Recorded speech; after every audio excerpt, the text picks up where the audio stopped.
Lawak ng tanong mo. Ano, mahirap sagutin yun.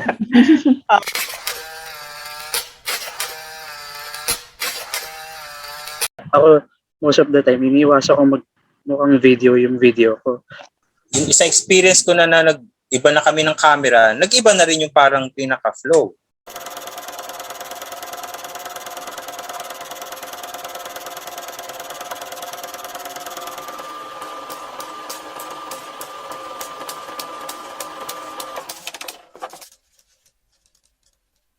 Well, ang cinematography primarily,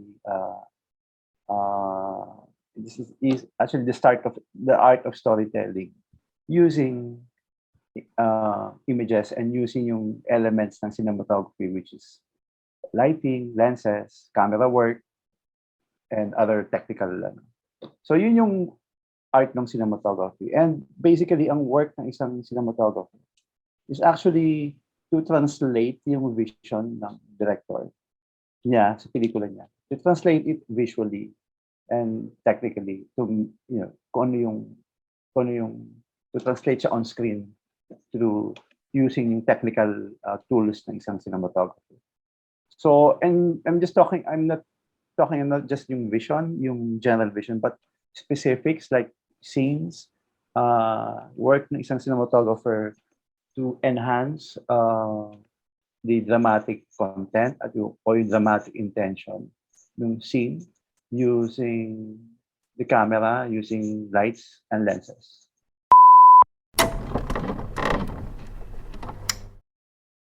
Sa team po namin is yung videography. Para siyang, basically, tao na nagbe-video. Ganun. Para hindi namin siya kinikritik masyado. Basta, ang tawag rin naman sa iba pag nag-work ka sa isang client, this is our videographer. So, parang ganun po siya. Di naman po siya tinatawag na ibang word, kundi videographer.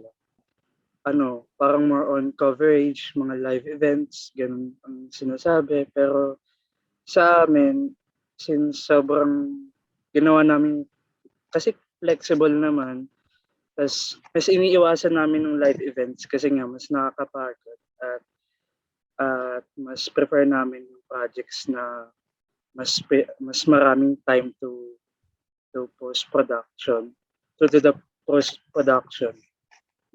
Ayun, yung most na kino-coverage po namin is mas ano pa kami sa yung mga SK or sa mga dun po sa side na yun. Bini-video namin yung kunyari, namimigay po sila ng ayuda. Mm-hmm. Then, bini-video and photo na rin po namin siya. Ganun po. And then yung highlights lang yung pinapakita, yung pag-aabot, and yung papakita kung sino yung SK, ganun, mostly ganun po. And then, reactions ng mga nabigyan, ganun klase ng video yung ginagawa.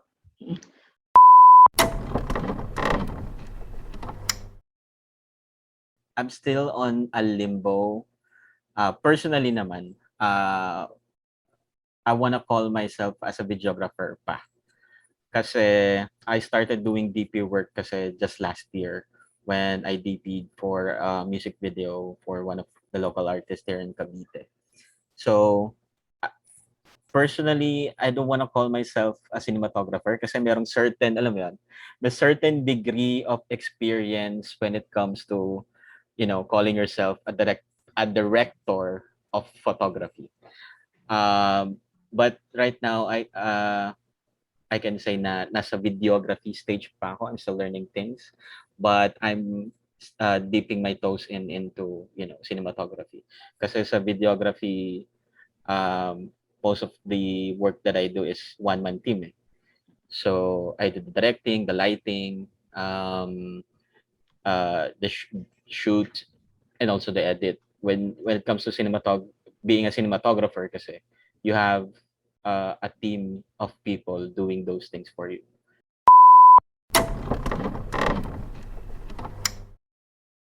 Itong mga DSLR videographers, gumagamit din sila ng mga prime lens.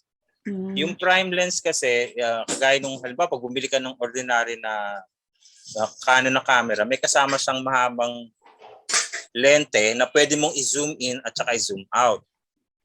Yung prime lens, fix siya.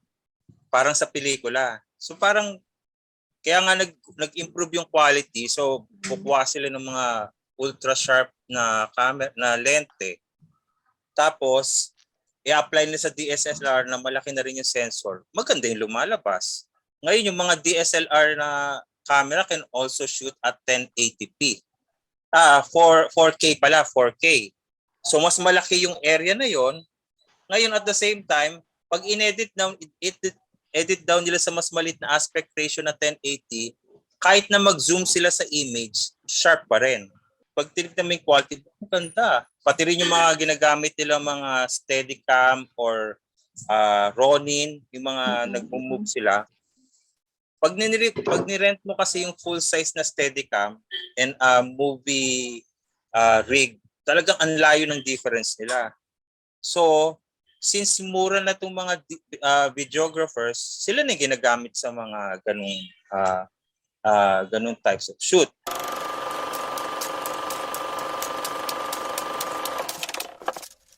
Very much involved ang isang cinematographer early on sa paggawa ng pelikula, even before gawin yung pelikula. Kasi remember, ang isang cinematographer, in a way, para siyang, parang second in command sa set in terms of translating yung pelikula on screen. So usually, very very close ang relationship ng director and cinematographer. So early on, based on my experience, parang even I have directors na parang kina-conceptualize pa lang yung pelikula niya. Nag-uusap na kami. May mga cases na directors na nagre-research pa lang siya. Kasama na ako. Ganun. Ang preparation po is depende po sa project. Like, if the project consists po na isa itong research project, isa itong documentary, pinag-aaralan po namin or ako nung mabuti yung script, in-organize po yung shots, then kung film naman, same lang din po. Pinag-aaralan kung paano magiging flow, paano magiging atake, paano ito mag-work as a video na ipopost sa social media, kasi mostly naman ng ginagawa po namin is pinopost lang sa social media for like advertisement, ganun po. Ang laki kasi ng scope ng work ng isang cinematographer. Hindi lang siya artist na, I'm there to do my art and collaborate with these few artists. Kailangan din niya lang mag-manage ng maybe around 20 people under his department, kasi may cam department, and there's the lighting department, and there's the grip department, and you sort of parang orchestrate all of these people to achieve what you want to see on screen. And of course, that's being a manager. And then, of course, when you talk of making movies, ang dami-daming kausap mo dyan. It's not just the director, it's not just you and my art. Hindi naman ganun yun. You talk to a lot of people, the director, your collaborators in terms of the art side, and then you also need to talk to producers and other people, and all these people have their own interest within the set, and you have to deal with all of them. When it comes to being a cinematographer, kasi yun nga, meron kang team kasi, and yung responsibility mo when it comes to planning, strategizing is involved ka all throughout. Pero syempre hindi ka na kasama sa editing. May ibang tao na gumagawa. You can give directions, pero you're not directly involved on editing. Compared to, being a videographer na one-man team ka nga, na ikaw magde-decide lahat from the lighting that you will use, the lenses that you will use, the frame rates, ikaw lahat magde-decide eh. So, I guess that's the main difference of both as of now. Sa post-prod, actually,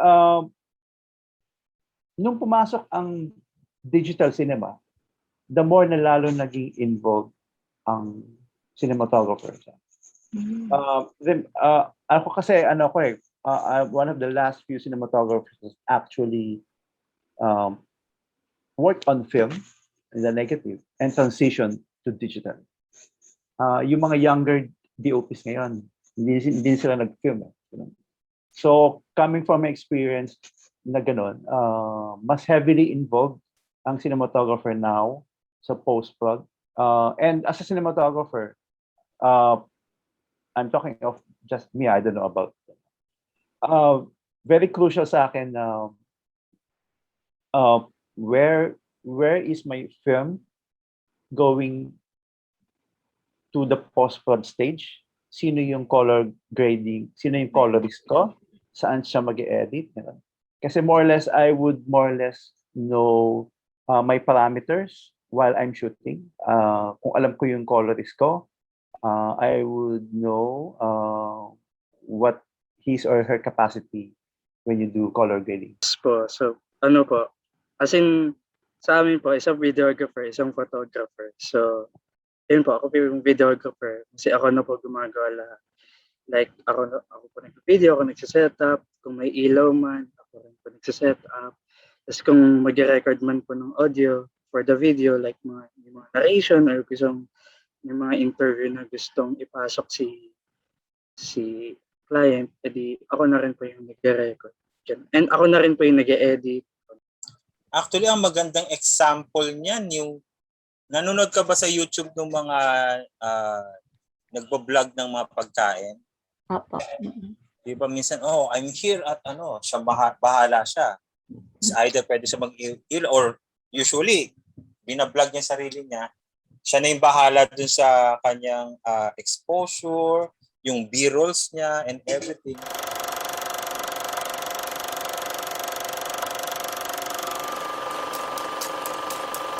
I mean, ang yun nga nakakatawa ngayon kasi 'di ba parang since it becomes digital, ang dali ng everybody can shoot actually. I mean, everybody can be a cinematographer. Everybody can be a director. But of course, iba kasi yung scope ng cinematography, napaka-technical na. And you need parang certain skills to actually maximize mo yung work at yung scope ng work. I don't think nagbo-blur yung lines. I mean, all possible na like some disciplines and some techniques can be migrated to like kunyari videography. And like all form, ganoon naman yan, di ba? Like all other art form. Pwede nagtatawid yung mga techniques and styles. But in terms of scope ng work ng cinematographer at videographer, napaka-distinct niya. Even yung nature on where he works, yung environment niya. Cinematographers basically work around storytelling, work around films. Ang videographer work around basically, documenting, events and everything, which is much smaller in scale. So since digital na, may tendency talaga na parang, okay, anybody who handles the camera can actually be a cinematographer, which is not true. Kasi cinematographer should also be a storyteller. He should be a visual storyteller. And not all, not all persons who handle a camera can be a visual storyteller. And that's the reason why you need to hire a cinematographer when you make films. Hindi naman po. Mostly magiging creative ka sa videography when it comes to editing. Kapag nagtatagpi-tagpi ka na ng clips, paano mo isa-sequence ng ganda at ng interesting yung video. Unlike kapag pag sinabi natin cinematography, kahit isang scene lang yan, pero yung scene mo is parang sobrang pinaghandaan ng maayos. Palagay natin is sitwasyon namin na ako lang yung videographer, then mag-iiba siya kung iba yung project na hawak mo. Kunyari, pag sa ganitong coverage lang, videographer lang ako kasi di ako makapag-execute ng super creative na direction of photography. Mostly, aanggo ko lang ng tama and expose mo lang na maayos yung mga subject. Yun yung tawag dito, yung line that's getting blurry when it comes to the difference of being a videographer and cinematographer. Tulad nga sinabi ko, before, sobrang madidistinguish mo talaga eh. Pag cinematographer ka, you work with film spools, di ba? When you're videographer, you work with digital cameras, camcorders, di ba? Right now kasi parehas na eh. So, either you're a videographer, cinematographer, lahat digital na eh. From DSLRs to mirrorless to red cameras to Arri Alexas, pares na siyang digital eh. But I think the equipment doesn't matter. So ano yun medyo magkakos tayo na doon. Broad kasi pag sa'yo, it doesn't matter the equipment. Yes, the equipment will help you. Pero para sa akin kasi, it's how you use the equipment and how you tell the story using the equipment that you have. Kagaya karamihan ng kabataan ngayon, merong laptop. Siyempre, kapag may laptop ka, meron kang editing. O kahit na simple pang editing. May cellphone ka. Nag-shoot ka doon sa cellphone mo ng 4K or 1080p, may papasok mo na kaagad doon sa laptop mo, i-edit mo, videographer ka na. Dadaanan bago ka umabot ng maging cinematographer. Kasi cinematographer, yun na yung pinaka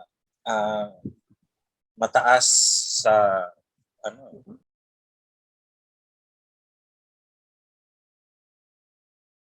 Yung mga wedding talaga ngayon, iba na talaga yung standards. Like, may mga shot list sila, tas ilang team sila. Ganun. It's a good thing that the people in the videography world is evolving into that kind of style, na meron na rin silang creative license to do the things that they want. Hindi na lang sila sumusunod doon sa kung ano yung nakagagawian na nila. Parang actually natutuwa nga ako when I see wedding videos na parang short film na, di ba? So yung sinasabi ko sa kanina na parang pwedeng mag-migrate yung style ng magkaibang form, ganun. And tama naman, but then again, may ibang format at platform ng story. I mean, the same way na even naman sa films Sa film, meron yung narrative long form, may short form, which is the short film, may commercials, may documentary, may TV series, and of course, the wedding event, di ba? So lahat yan naman nagkakwento But for me, I think the ultimate is making a full length film. Kasi may hirap magkwento ng 90 minutes to hold an audience in 90 minutes to hold the audience na what they're watching is reality for 90 minutes. I think everybody wants to make a film.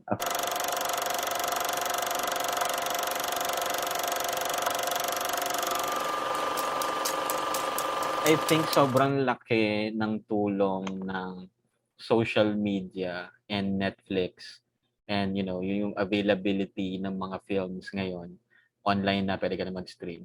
Kasi nakakakuha ka na ng idea either videographer ka man o cinematographer ka naman. You will get an idea on different aspect of movies, of different aspect of storytelling na pwede mong gawin. Di ba, ang cinematography ay technology-based. So, as a cinematographer, as an individual cinematographer, you need to be, updated to a lot of things. Not just technical, but also in terms of technique and style of storytelling. Nag-evolve lahat yan. Like ngayon, pwede ka na mag-shoot isang full-length film using an iPhone. Diba? So, and hindi na nga siya excuse na not to learn. Kasi you can learn anything, everything sa YouTube. So, hindi na siya, ang importante lang is to practice it. Diba? And then, ang attitude ko parate ay, dapat forever kang student. And hindi naman lahat malalaman mo That's impossible. So importante lang. Like pag may nagtatanong sa akin na hindi ko alam ang sagot, sabihin ko parati na, like give me like 2 days, I'll do a research on that, and then maybe I can find the answer.